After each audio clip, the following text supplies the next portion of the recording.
What time is it? It's time to talk about James Bond. Ah, yes, it's time for the James Bond video, isn't it? Can I get you anything to drink? Yes, I'll have a dry martini. Certainly. Wait. 3 measures of Gordon's, 1 measure of vodka, half measure of Kina Lillet, shake it over ice, sliced lemon flavor. Yeah, sure, yeah, I should write that down. What can I say? I like my drinks like I like my ASMR. Strong as hell.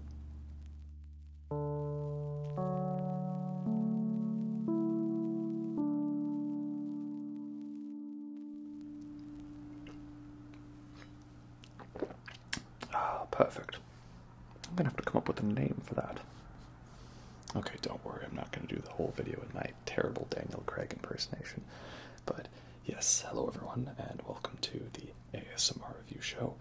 Today we are talking about all of the Daniel Craig era James Bond movies, because the most recent one, No Time to Die, finally came out after what feels like forever for waiting. I'm still kind of in shock that this movie came out and I got to see it like in a theater. But yeah, it's here, and I wanted to talk about that one because there's a lot to say, a lot to unpack, a lot to discuss. And I thought, well, that'd also be a good time to talk about the other films in the Daniel Craig era franchise, because now like the cycle is complete. Like this is the last one. For realsies this time, they talked about Spectre being the last one, but it wasn't. This one is the last one. Daniel Craig said he's retired. So that's it. It's the end of this era. And, the best way forward is to drunkenly squint back to what we previously encountered. So I'll probably be going into spoilers for all of the older films in the franchise because they're all quite old. They've been out for quite a while. And if you're wanting to go see the new one, or go watch it at least, No Time to Die, it's best to have seen at least Spectre and potentially all the other films in the franchise, because this one is very heavily referential to the past movies, and I highly doubt you could necessarily jump into it from scratch and just pick up like the very first scene of the movie. You're going to be confused as to who's this character and what's going on and what are all these references to stuff. So, I'd recommend having seen the others, so I will be spoiling those. As for the new one, well, a lot that I want to discuss is spoilers. So before we go into the retrospective, why don't I just give you spoiler-free thoughts about the new movie, because that's, of course, the one that everyone's talking about.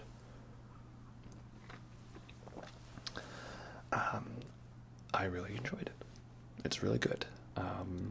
For reference, my favorite of the Craig era films is Skyfall, and then Casino Royale, and then Spectre, and then Quantum of Solace. And No Time to Die, I think I put it above Spectre, right in the middle of the pack.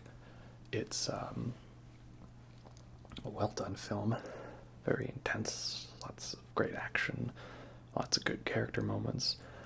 I didn't mind that this movie was nearly 3 hours long. It actually surprised me. I was like, wait, this movie's going to be nearly 3 hours? What? And then watching it, I was like, wow, that actually flowed very well together. And on the rewatch of it, it didn't really bother me, the length of it either. It felt like a longer movie then, because I, knew what to expect, so I wasn't as, into the, oh, what's going to happen now? But still really like that. My big thing is I liked the way all the action scenes were shot. It was a lot better than the action in Skyfall, in Spectre. But there's a weird thing about that I'll talk about when I talk about Spectre. And I liked the characters and the villain, and it had lots of great, very Bond-style moments. So all in all, it was really enjoyable.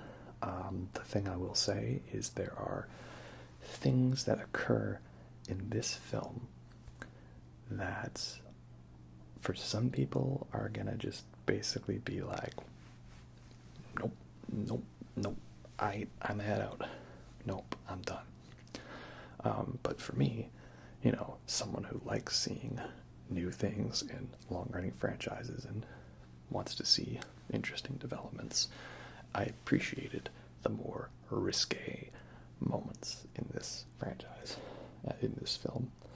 So all that stuff that for some people might be an absolute, nope. For me, it was, oh, that's cool. We haven't really seen something like that before. I like that. So make of that what you will. As for my attachment to James Bond, I like all the Craig era films, and I haven't seen all of the older films, and I enjoy them, but none of them, up until some of the more recent Craig films, I thought were masterpieces. They were just very well done action movies, and it was a good franchise with a good character and lots of fun moments, right? Oh, and I guess one thing I can sort of squash is the whole thing about, this is a Bond movie for the Me Too era.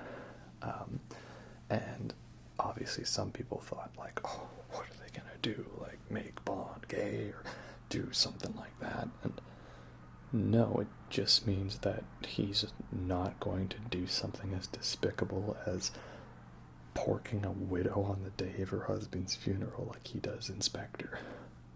Or porking a woman in the shower when he knows that she's been in the sex slave trade for almost all her life. Nothing weird or odd like that. Because even for Bond, some of those bits is just a little, I don't know.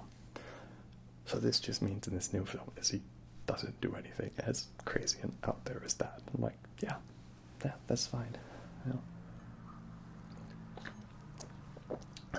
And then much of it was made that about Lashana Lynch, her being the new 007, oh, they're going to make James Bond as a woman now.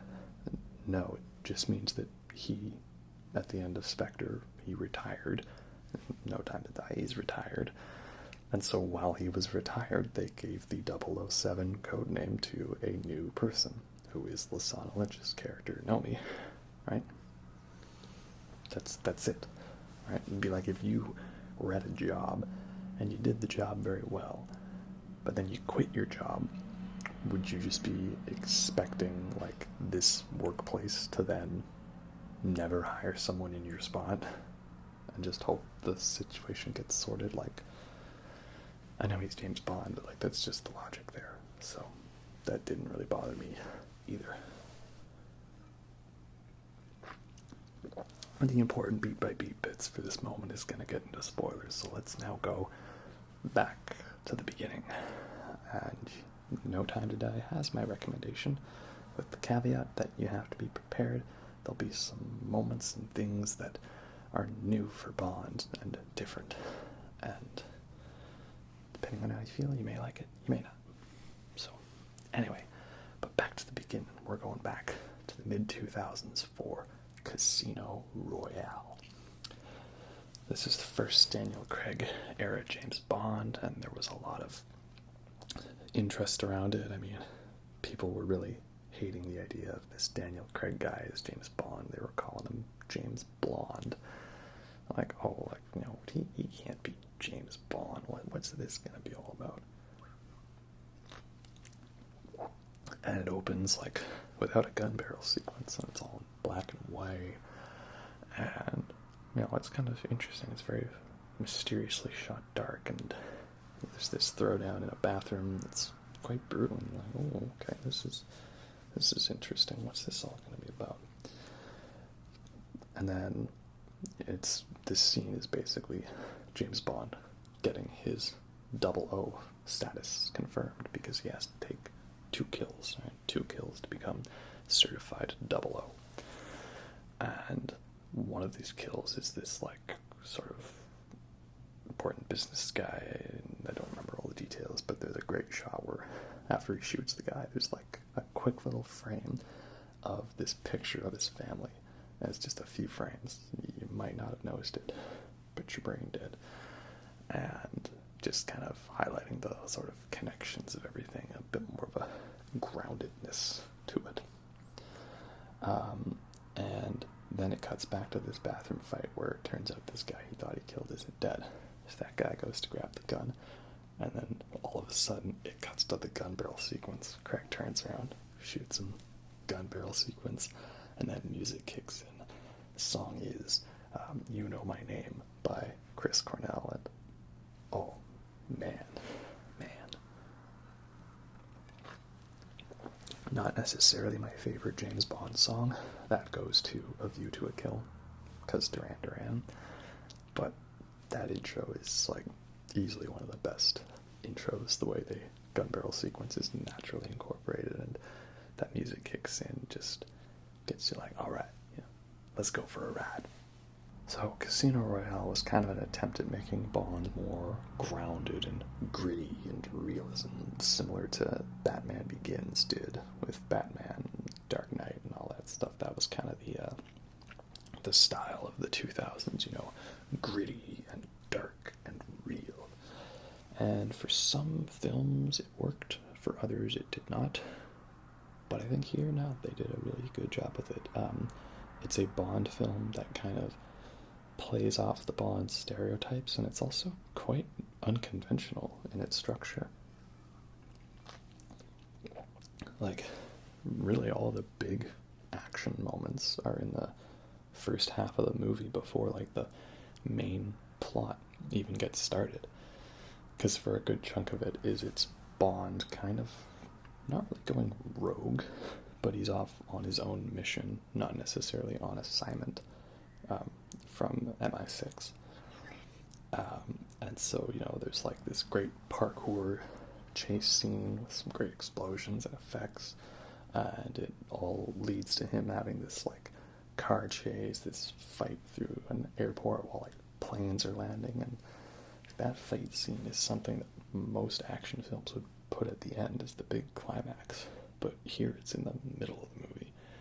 And then there's not too much for action afterwards. There's like one little set piece bit at the end, but it's a pretty brief moment. Like, it's all about the espionage and the drama and the characters. So I like that the film's unconventional in that way.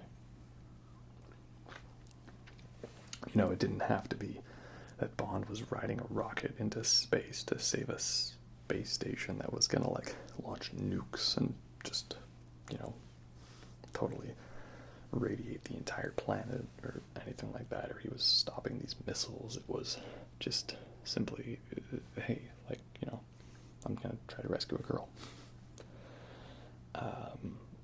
And yeah, so I like that it's unconventional in that way. Very good dialogue, well constructed between the characters. You got Eva Green as Vesper Lynn, who is one of the best Bond girls, the one that's so good they basically have to constantly acknowledge her as existing in like every other Daniel Craig movie. It's not just that he didn't get over his love for Vesper, it's that we as the audience never got over our love for her. So yeah, she's great. Mads Mikkelsen is of course awesome because it's Mads Mikkelsen. He plays a great villain.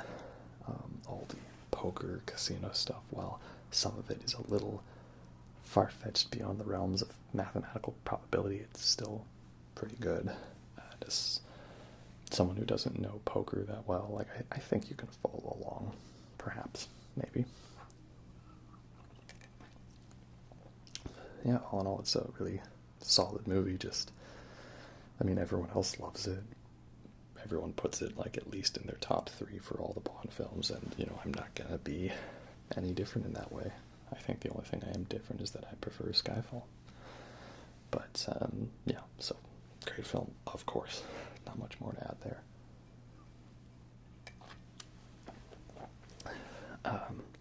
Then The next film is Quantum of Solace. That one was in like 2008. And that was the one Bond film that I didn't see when it came out because I heard it was quite underwhelming. And having watched it, yeah, I don't hate it.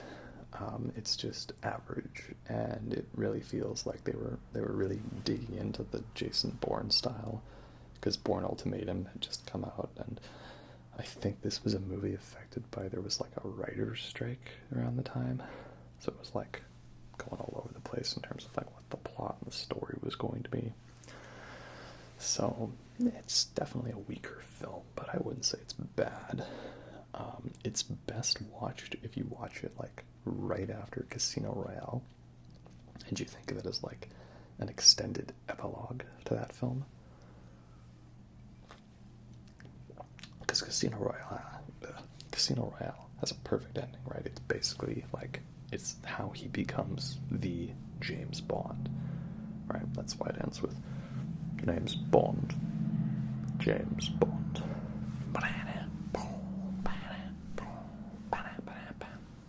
So, perfect ending.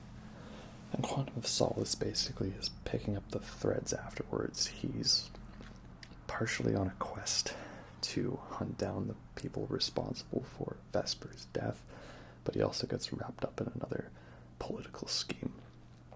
And it's funny because the bad guy in Quantum of Solace, he's not a great Bond villain, but he's also probably one of the best villains in Bond in terms of that I could actually see him being a real villain in real life, you know, like some guy who wants to manipulate power and money and water sources to like starve people and stuff and sell money back to them, and oil schemes and oil tycoon, like all that stuff is pretty realistically feasible. So the movie gets points for that. It loses points though for that a lot of the action isn't really well shot, and it's funny because they've thrown so many action scenes into this movie. There's car chases, plane chases, boat chases, so many fight scenes, all these things, and yet it doesn't really add up to much, unfortunately.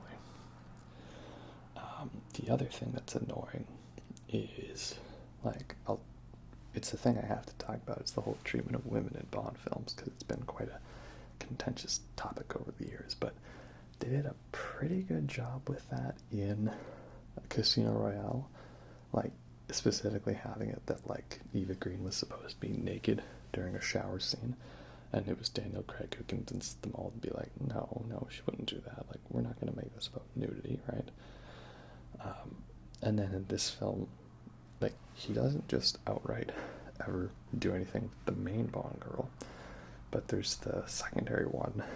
What is her name? Like Strawberry Fields or something like that, or Penny Lane, or some Beatles song reference, right? She's basically in the movie just be like, hey Bond, so I'm a really attractive girl and stuff, and you're not supposed to do anything bad to me, but oh please, Mr. Bond, I couldn't. And then he has sex with her just so he can escape her, and then next thing we find her, she's dead in like, in a horrific way, which is cool that it's a Goldfinger reference, her on the bed with the oil. But also, like, yeah, it's like, that was the stuff that everyone was criticizing old Bond films for, and then you made a movie that improved upon that. It was a step in the right direction, and then you immediately backpedaled with the next movie, you know? A little weak. And then the next several movies, you continue to backpedal even further, until No Time to Die got a bit better in that regard. So, you know, it's these things people talk about, right?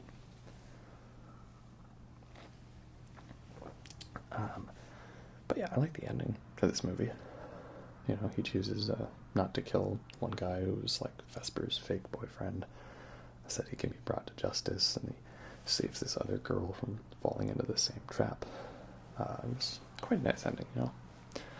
For some reason, it gave me more Jason Bourne vibes, like specifically the ending to the Bourne Supremacy the second one, but it is a completely different context. I don't know why. Maybe because it just ends with like our main character in a room with some new character we haven't met yet, but we've heard about. And they're being held at gunpoint for a bit. But yeah, you know, it's all right. It's the weakest Craig film, but has some redeeming moments. I just am probably never gonna watch it by itself, only if it's in together as a double feature with Casino Royale, which is a far superior film. So make of that what you will. And then that brings us to Skyfall, my favorite Bond film, hands down. And it's probably because this film is, as many have pointed out, basically just The Dark Knight, but it's James Bond instead of Batman, and that's a good thing, you know. If you're gonna rip off a movie and do it well, then you might as well rip off one of the best. Well, Dark Knight, right? So in this one, Bond, he gets injured on a mission, potentially killed, declared dead, and then he decides to come back when you know, there's a new villain in town. He's got a personal vendetta against M, and he's also, this bad guy's like leaking the names of agents and stuff, which is basically the plot of the whole knock list stuff from the first Mission Impossible movie, right? So I absolutely love Skyfall. For me, it was the perfect blend of doing the new style of Craig Bond films, but also having enough fun throwbacks to the style of the original Bond. Like, he gets the original Aston Martin, which is great. Stuff like that's really good. And we finally get Q in it, played brilliantly by Ben Whishaw. Is that how you say his name? Whishaw. Great actor. Loved him in Cloud Atlas, and love him as Q in this. Ray Fiennes is also in it. Love Ray Fiennes, such an underrated actor. I mean, everyone knows him for Voldemort, of course, but you know, really, he should also be known for his role in Schindler's List or The Constant Gardener, The Grand Budapest Hotel. Just so many great performances from Ray Fiennes, and he's really great as Mallory in this.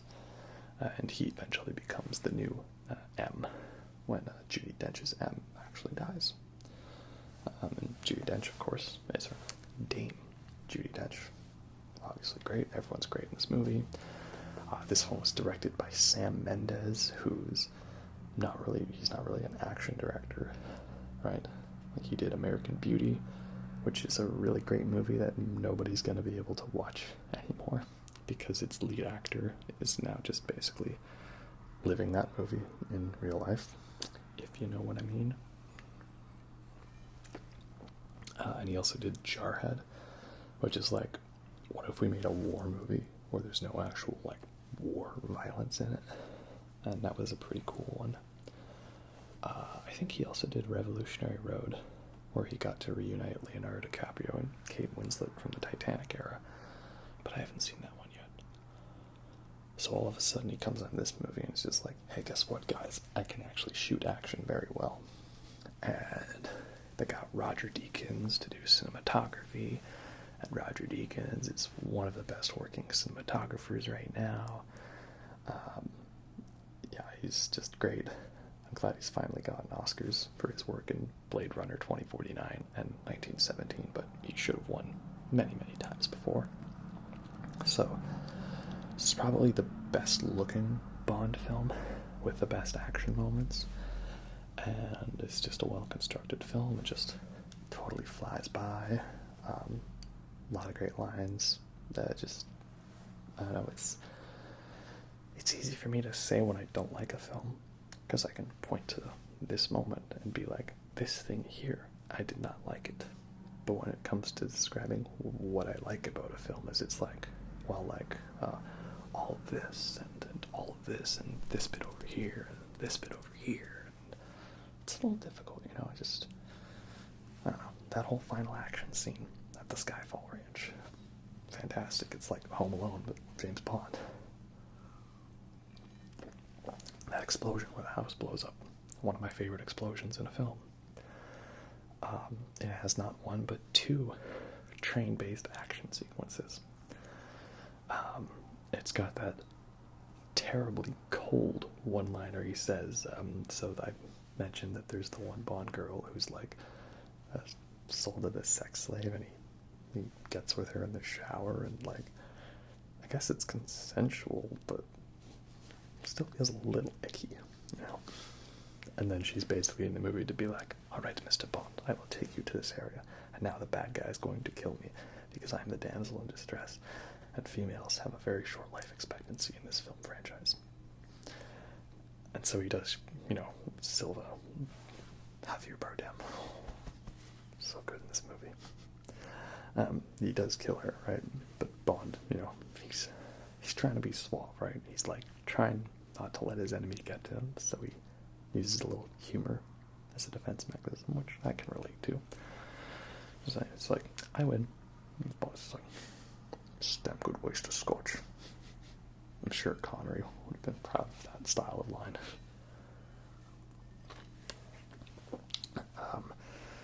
But yeah, Silva, man, I love Javier Bardem. Him as Anton Chigurh in No Country for Old Men, basically like Darth Vader in real life. But him also in this movie, great.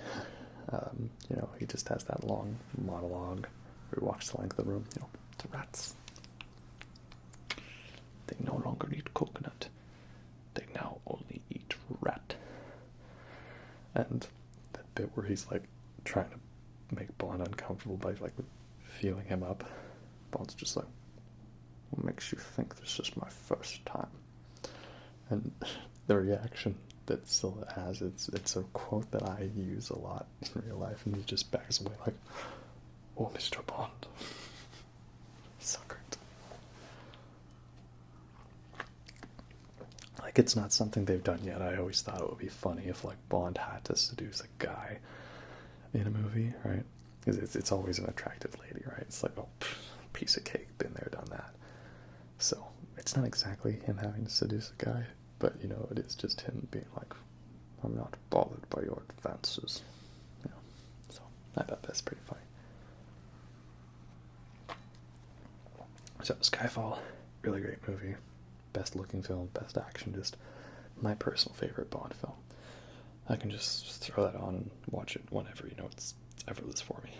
And of course, gotta give a shout out to the title song, Skyfall by Adele.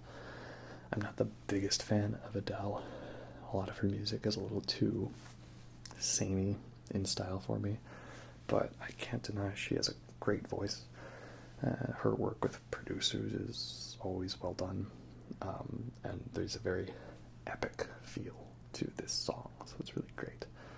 I also realize I did not talk about the Quantum of Solace song, Another Way to Die, which is by Jack White and Alicia Keys.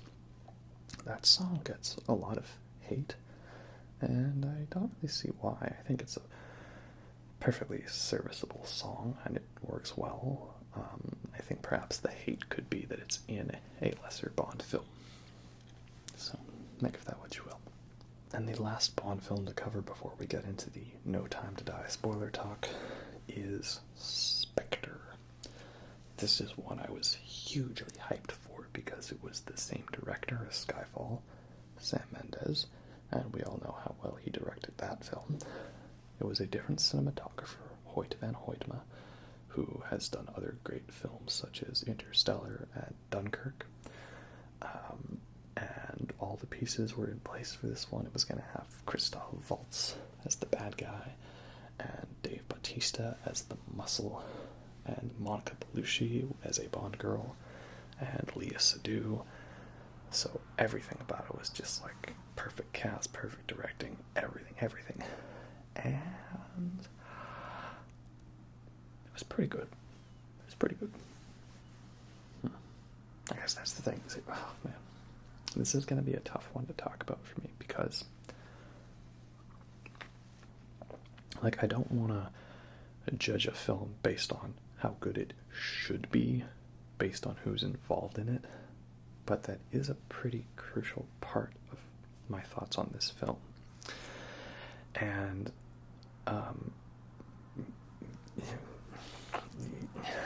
yeah, it's tough to say. So the fact that this film is pretty good is not a good thing, because based on who we had in it, it should have been like the best Bond film of all time. It should have been able to top Skyfall, and it didn't.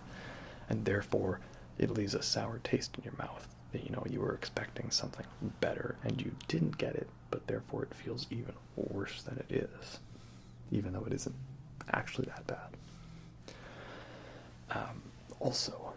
So this film opens with a long tracking shot. It's not actually a single take, it's like spliced together, but I don't mind when films splice takes together to make it look like a long take. Like, I think, you know, using techniques to make it all flow together as one is also a talent in of itself. So I'm not bothered that it's a fake long take, or that you can see where the cuts are. So the fact that it's like a fake long take, that doesn't bother me. You know, if you can do it all as one take, great. If you splice it together with clever edits, I think that's also a cool talent to do. The issue I have is, and it's funny, this is a metaphor for the film, is that the first shot is letting you in on what this film's going to be. Because it's a very impressive long take. And all it is it's Bond walking from a parade into a building, up an elevator, and out onto the rooftops, where he now sits down in secrecy to listen to a meeting going on between some Spectre agents. And that's the metaphor for the movie, is it's a whole bunch of really flashy, well done, well shot stuff that doesn't actually mean it's contributing to something good or something useful or necessary. So what I mean by that is all the action in Spectre it's so strange to say, but it's too well shot of a movie. It's too good looking. And it means that the action scenes aren't really that interesting. Like, there's this car chase scene in, I don't know, I think they're in Italy or something, Venice, Rome, some place like that. And yeah, it is the middle of the night, but it's like completely deserted, like it's a ghost town, or it's like a lockdown going on or something, or a curfew.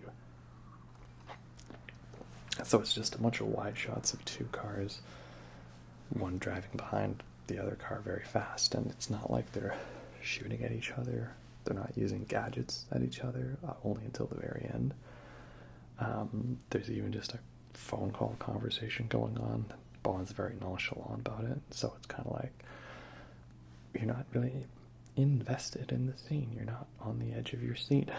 It's well shot action, but it just looks like it's a fancy car commercial, you know. You're not really into it. And I think that's a bit disappointing.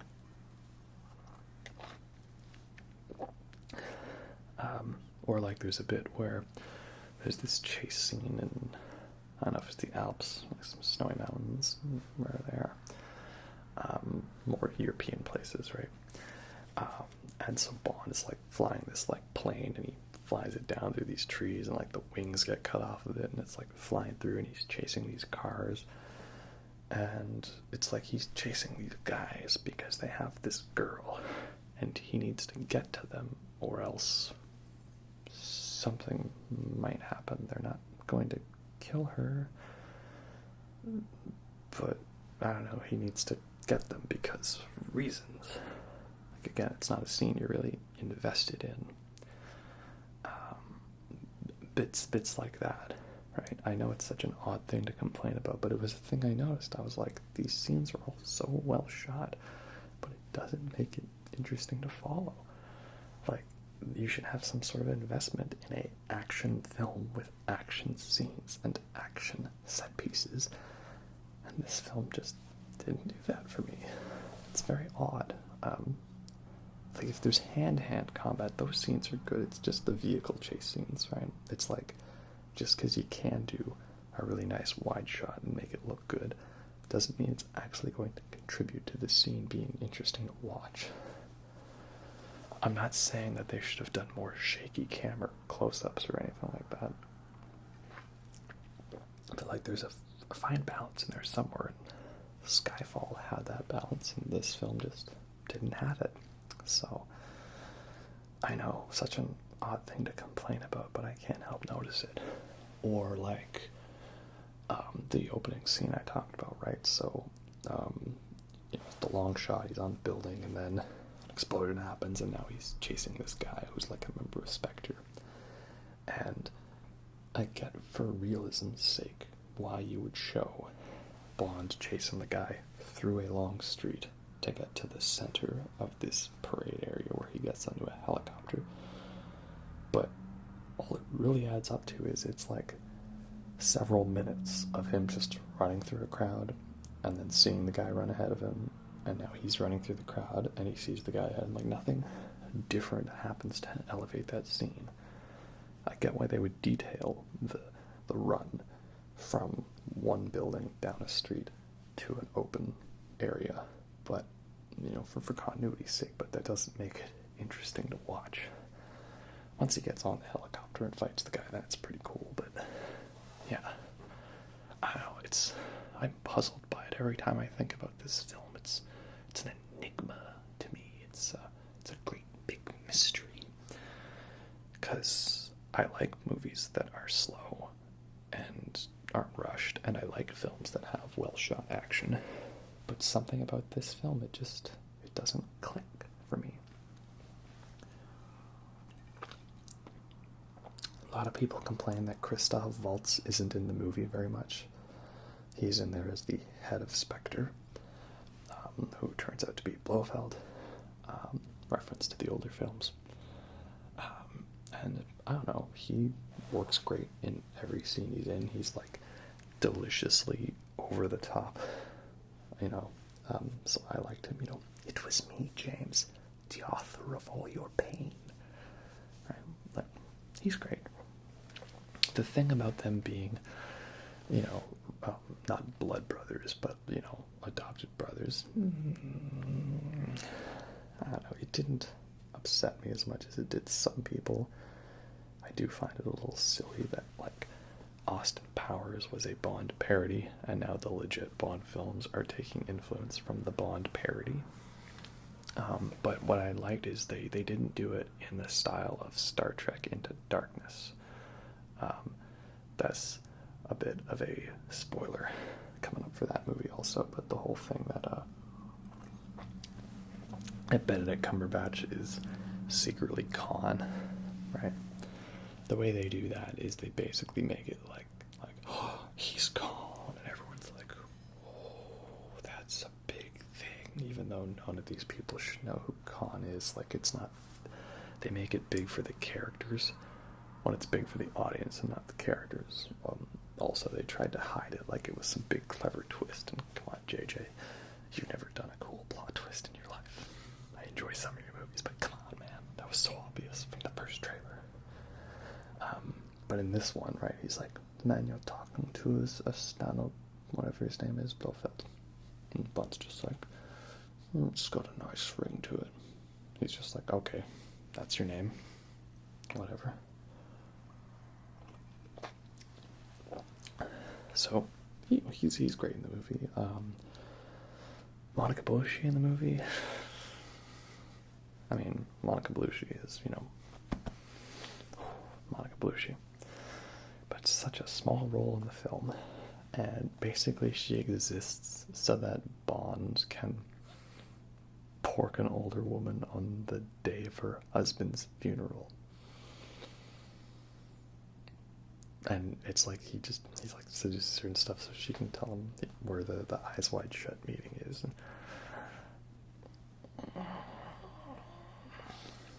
And again, not that it's that bad, but when you had Casino Royale do it better when it came to the whole women in the film treatment for the most part, and then all your other films after are just slowly going downhill, yeah, I can understand why they maybe put a little more attention into that in No Time to Die.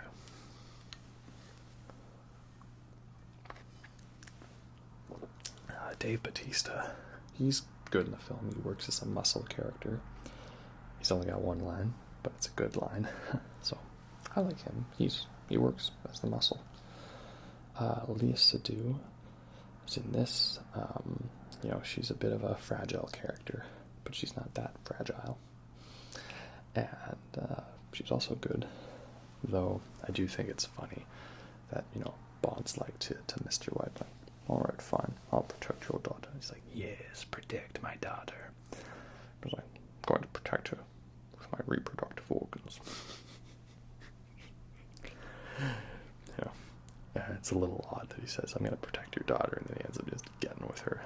And they try really hard to make it seem like she's the one, and I kind of buy it. I don't know. They have decent chemistry in this movie. I like their chemistry better in No Time to Die. They went a lot more into the details of their relationship there.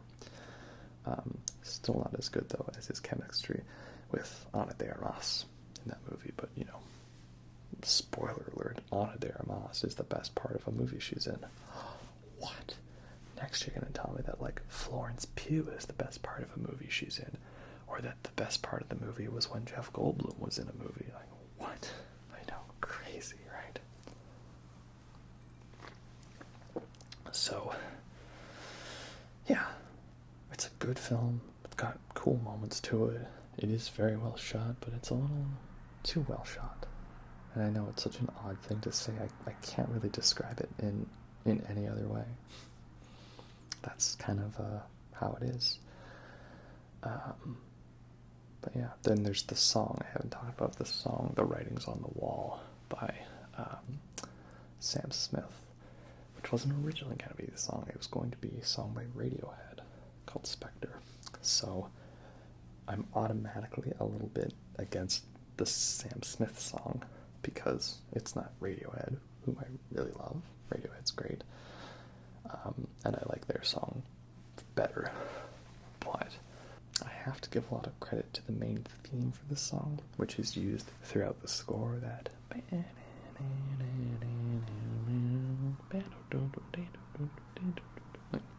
works pretty well. The only issue is it feels to me like the song Skyfall Part 2. Like they were like, alright, Adele wrote this song that was piano based and was a ballad with a build. Let's literally do that again. But we're going to drop out the intensity when it gets to the chorus. So it's not as good as that song. Yeah. It's an alright theme. It works well with the score, but it does feel just like Skyfall Part 2.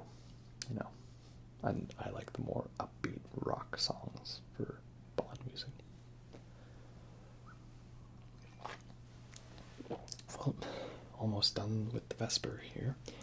So we're going to be getting into the spoiler talk for No Time to Die. I have many things to say about its sequences because I've seen it a lot recently. So yeah, we're just going to bottoms up and get on in there. So, No Time to Die wastes no punches in showing you that it is a incredibly epic of a film. There's a brief little sort of, flashback intro, and then there's a very long sequence in, I think it's Italy, with Madeline Swan and James Bond kind of on their honeymoon of sorts. And he's gone there to sort of, make peace with Vesper, but it all goes wrong, and it's a trap by Spectre, and Bond's not sure if he can trust Madeline.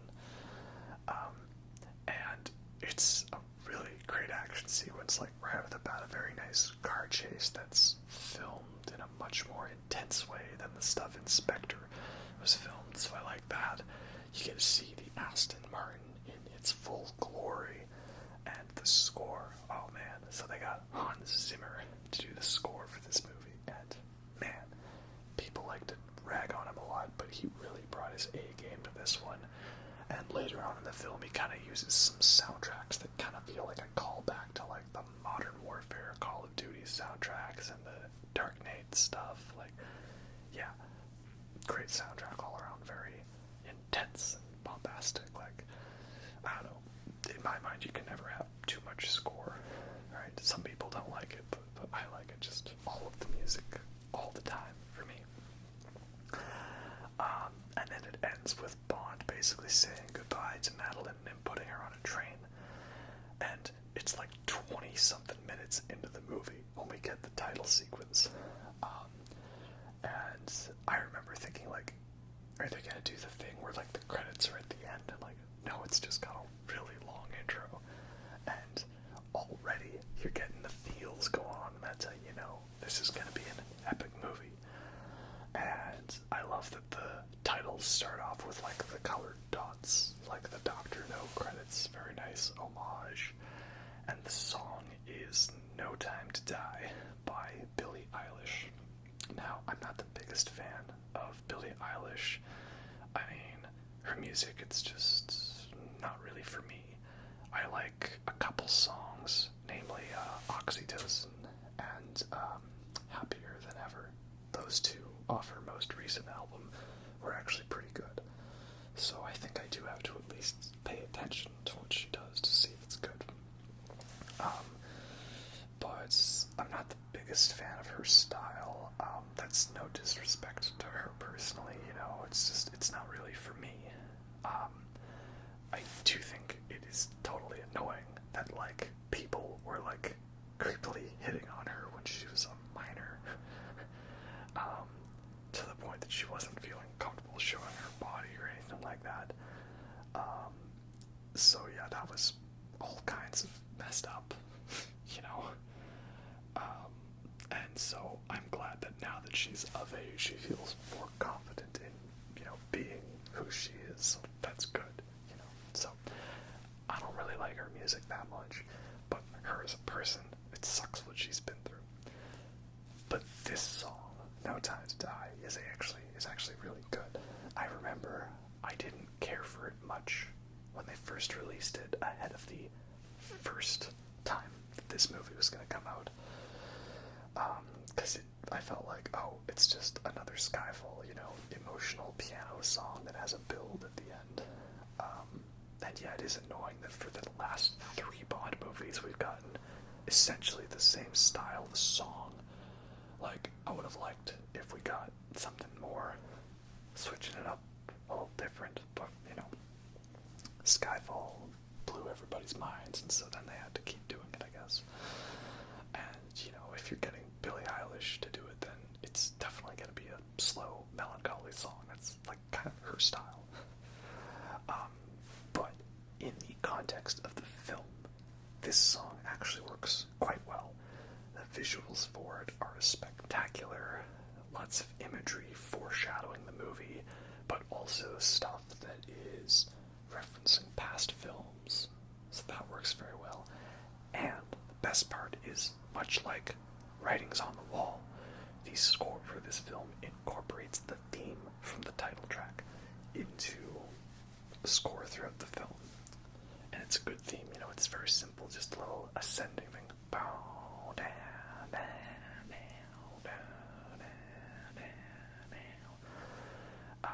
And when they make, like, the love theme version of it, like, it's a great score, just really tugs you at the strings.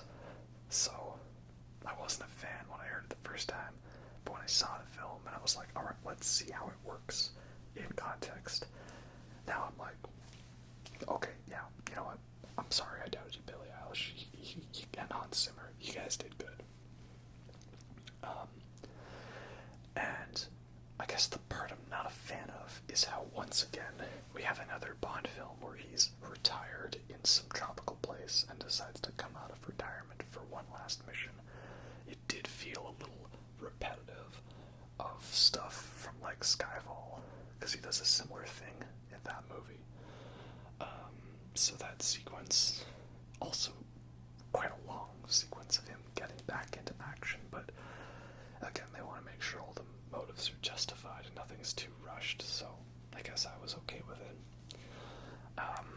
This is where I remember, first of all, fun fact, I had the entire theater large theater to myself when I saw this movie. I don't know, I went to a late showing on a Friday night too, but I guess no one wanted to see it then, so I had the entire large theater to myself, so I was kind of just like, oh, this is a fun experience. And I remember watching the opening credits and seeing like all of the stuff, like forming into like DNA helixes and like stuff running through people's veins, and I was like, uh-oh, oh, no. And then the opening bit after the credits is these guys robbing this bioweapons facility that looks like the Chimera research facility from Mission Impossible 2. And I was like, oh, god damn it. It's a bioweapon virus that, like, spreads through people, isn't it? Yep, that's the big bad guy's plan. I was like, oh, that's why they kept delaying this movie for so long. They wanted to make sure it was not a, hey, it's not too soon to talk about a deadly virus that's spreading across the world, is it? And as I say this is already probably getting flagged by the bots, you know. No. What you meant to say was, like, oh, now we're talking about a movie. You don't need to slap the, you know, for more information, go to here on every post ever, right? Anyway, so, yeah, it's a bioweapon. And the main bad guy, Safin, is played by Rami Malek. I thought he was a deliciously scene-chewing Bond villain.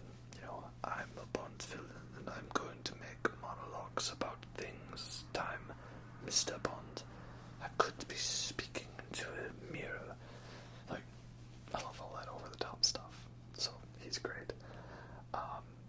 And people have questioned, like, his motive and the villain's plan. Like, oh, it's not really well explained, but I remember I got his plan right away.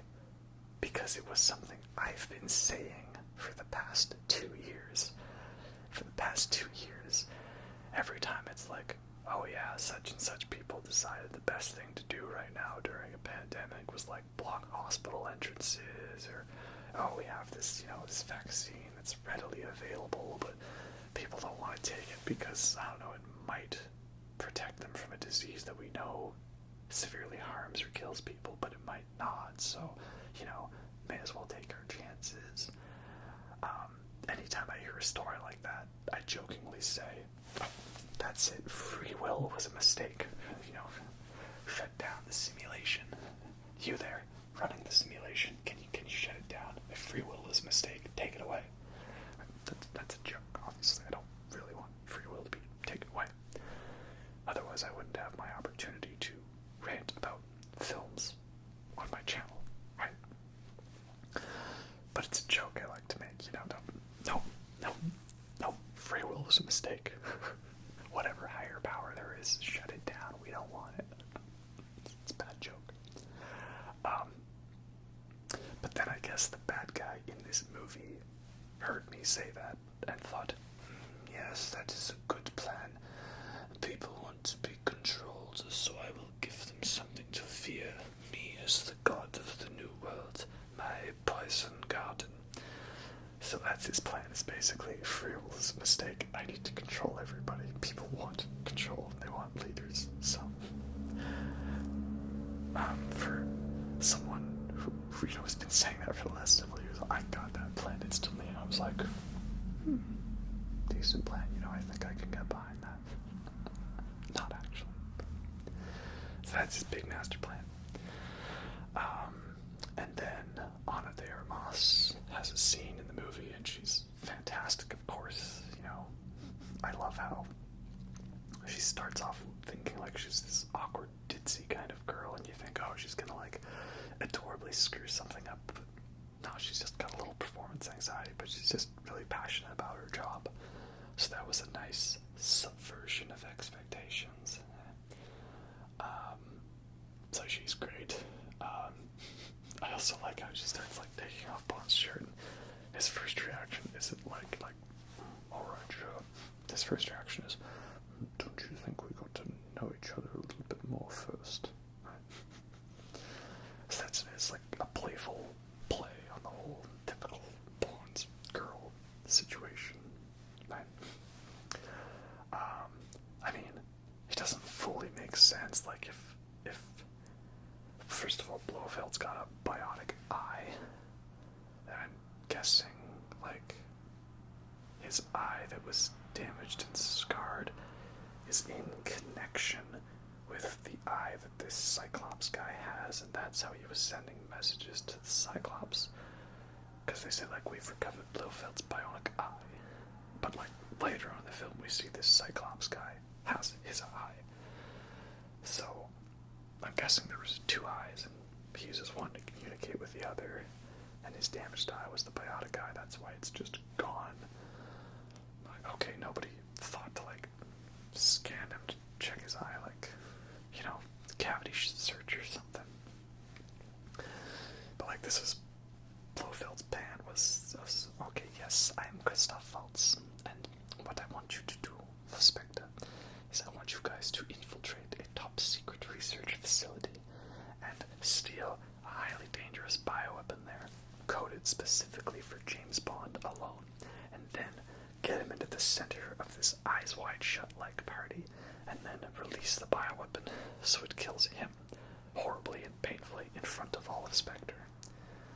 Like, did you not just, like, want to have it so, like, when he goes to the party, you're all just like, oh, hey, it's James Bond, and everyone just pulls out their guns and just like, alright, bam, bam, bam, bam, bam. Like, you know, a little more effective, perhaps. But no, there's the one scientist who ends up, like, switching it so it kills all of Spectre, right? You know, it's because this virus can be targeted to only specific individuals, and it's Heracles, and it will harmlessly pass through person to person until it gets to its target, right?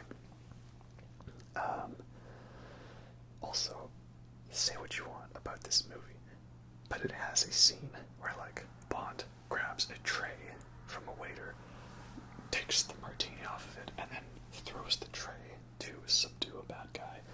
And then in that second he like looks at the martini and quickly slams it and tosses it away, you know. He knows better than to waste a good martini. So that's just total Bond moment. But yeah, then eventually he ends up getting betrayed by this guy who I refer to as American Tom Hiddleston, because he's got kind of that Tom Hiddleston charm, you know. I'm Tom Hiddleston, you know. But he's American. He's a fanboy. And Felix dies, which sucks. There was an annoying thing, and it was they talk about how they were going to get a cigar for Felix. And Felix is like, oh, I guess I'm not going to get that cigar, you know. I was hoping they would bring it back in one of two ways. One was at the end, right before the final explosion. And two was later on when he's got this guy pinned up against the tree, and, you know, like, he's like, come on, help a brother out. Like, it's really cool that it totally, like, stone cold that he just grabs the car and it's like, I had a brother, his name was Felix, and he just grabs it. That's easily in top best Bond kill moments right there. But wouldn't it have been even more cool if, like, there was, like, a trail of, like, gasoline coming out of the car, and he, like, lit the cigarette and, like, threw it on the gasoline and went like, then that whole cigar for Felix thing would have come full circle. It never really does. It feels like a missed opportunity. Then, of course, this Safin guy finally contacts Madeline, and he spared her life when she was young. He basically feels that he controls her now, you know. You owe your life to me. And it's part of his god complex that he's got going on. So she puts the Heracles on herself that's coded to kill Blofeld, and she ends up touching Bond, who goes to strangle him. They did a cool Hannibal Lecter style thing with him. And I liked their little banter back and forth, but it does suck that he's really only in the one scene, Christoph Waltz, and then he's just taken out. If this is going to be the final one, it would have been nice if Blofeld was the big bad guy. But they already had him as the bad guy in what they thought was going to be the last one, Spectre, so they couldn't just do that again. So they had Safin instead. Oh well. This leads us to one of the big new additions to this film, and that is James Bond has a daughter, which was really only a matter of time with how many women he's ported over the years, though not many of them live normally. And I think it's funny how like she shows up in a really great moment that makes you go, oh shiitake mushrooms, and then instantly Madeline's like, she's not yours, and I'm just like, sure, okay. Did anybody actually believe that she wasn't? She's got the blue eyes and everything, you know. I didn't. So that leads to that car chase scene, which ends with him doing that stone cold kill against American Tom Hiddleston. And I love that scene because, first of all, it's not necessarily well shot, better than Spectre, but it feels more intense. Because it's not just all wide shots with two cars just driving like they're in a car commercial. And the whole big thing is, oh, he's driving with his lover and their daughter, and they're in the back seat. Like, they haven't really done anything like that in Bond before, at least to my knowledge. I haven't seen every single film, but I'm pretty sure James Bond hasn't had a daughter before. So, you know, it's kind of like, oh, it's not just this indestructible plot armor guy. It's like he's got a daughter. Like, this is more intense.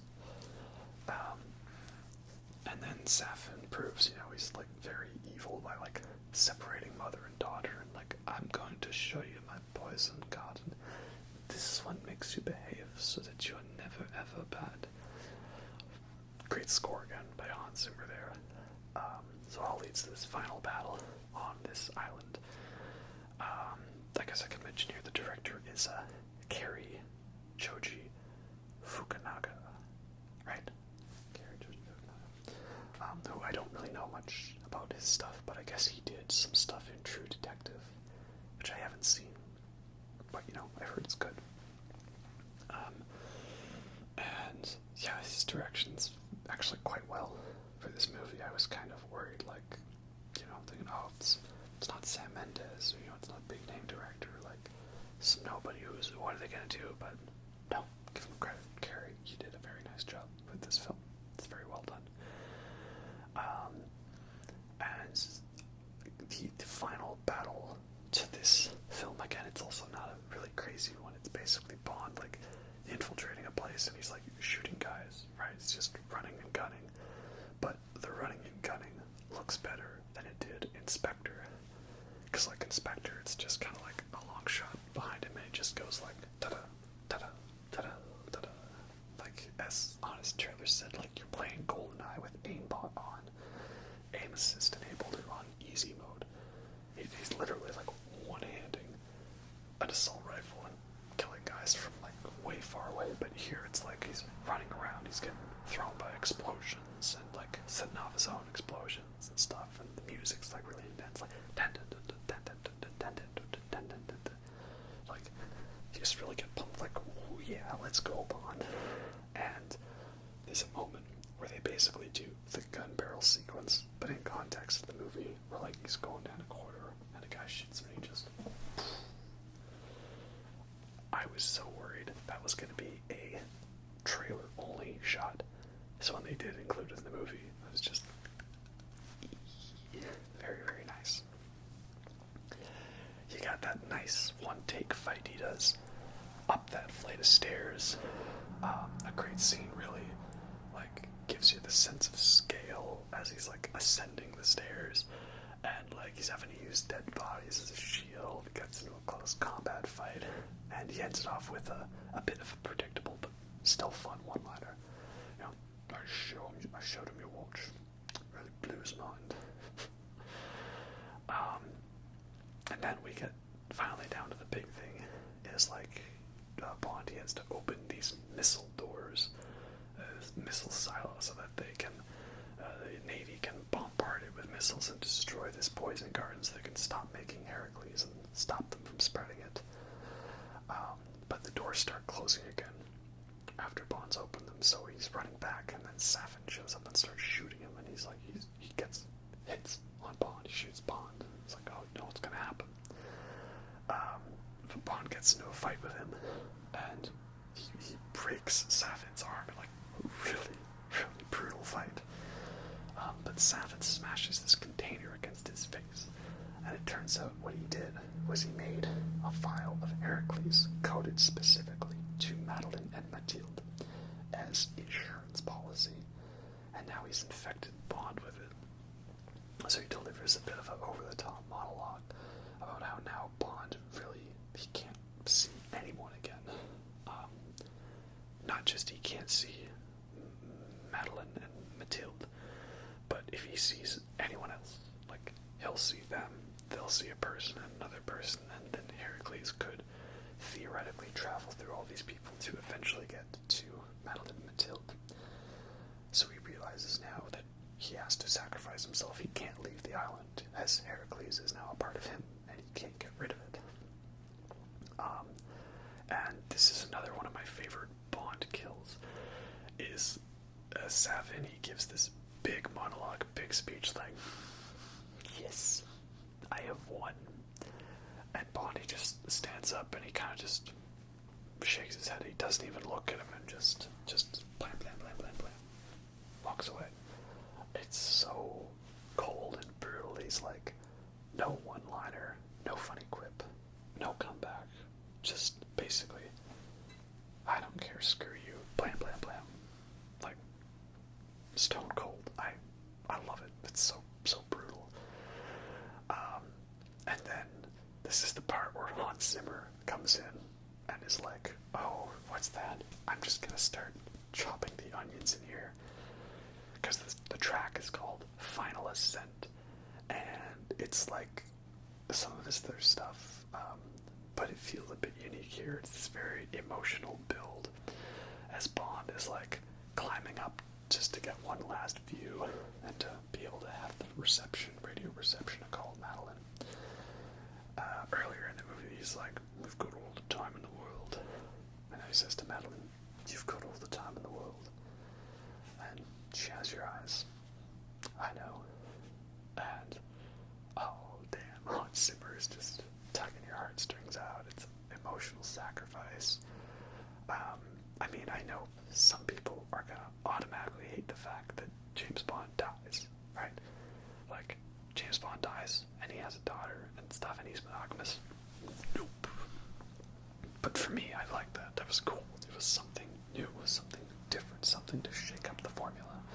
And if you had to kill Bond, like, it had to be him making a sacrifice, right? It couldn't just be like, oh, he loses a fist fight, right? Or he loses a gunfight, or, you know, his car blows up in a chase, or he tries to do some death-defying stunt, and it doesn't work. Like, it had to be a sacrifice, you know, self-sacrifice, something like that. So, what better way than him ensuring his mission is complete and guaranteeing the safety of these characters that he's grown to love and be attached to throughout the last several movies. I'd say that if you had to kill off Bond, that this was conceivably one of the best ways to do it that, like, made the most sense and respected the character. And I know there's going to be some people that automatically hate on it, like, no, you just don't do that, you know, this is some kind of propaganda thing, and I don't know, maybe it's because I don't read too much behind the scenes info, but I don't read into too much stuff like that, you know. Like, if a story has a female character as the lead, does that automatically mean that the movie's trying to make a statement? I mean, all you people that are like, oh, movies with female characters now are just making a statement, but movies back several years ago, like Aliens, had a female character, and that wasn't trying to make a statement. Why wasn't it? What made that one different than all the other ones, right? Like, in that movie, like, she's not taken seriously, and she has to prove herself. That's the same thing that all these other films you hate are doing. They're doing it because of Aliens. So how can you think Aliens is amazing and perfect, and all these other ones that do the same thing aren't? Like, if you're gonna hate something, you gotta hate everything like that. You can't be selective, right? So I'm okay with the way that they ended it. I think it was great. It was very emotional, and it really sucks that I had it spoiled going into this film. It would have been nice to go in spoiler free, but nope. YouTube comments spoiled it for me. Damn. Oh well. And man, what a killer intro. It was an outro just to tug at the heartstrings even more. As that, Madeline and Mathilde, they're going on a drive through the same road as before. She says, I'm going to tell you the story of a man. His name was Bond. James Bond. And they play All the Time in the World, which is a On Her Majesty's Secret Service reference. And then, is it just me, or is the car going into the tunnel at the end meant to be like a new variation on the gun barrel sequence? Because it's the same thing. It's like a circle, long tunnel, light at the end. But this one's not a violent gun barrel sequence. It's peaceful, a time of peace. So I like that. And yeah, that's the movie. So yeah, I thought it's got great action sequences, very fun Bond moments, great humor to it. Somehow it didn't feel overlong or overindulgent for me. A lot of great set pieces, and it's got one hell of a killer emotional ending. It's got a good Bond song, a good score.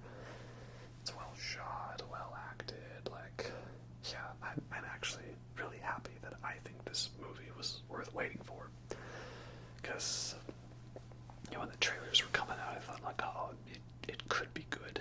It could be interesting. And then they kept pushing the movie back, and I was like, oh, am I gonna care about it? Is it gonna be worth waiting for, Like Black Widow, that movie really wasn't worth waiting for. That should have just been a movie that came out in 2015, really. What's it gonna be like? But no, I honestly think it was worth the wait. Really crazy to say, but that's how I feel. So I would put this movie, though, behind Casino Royale and Skyfall, because those two movies are just a little more tightly wound, solidly made.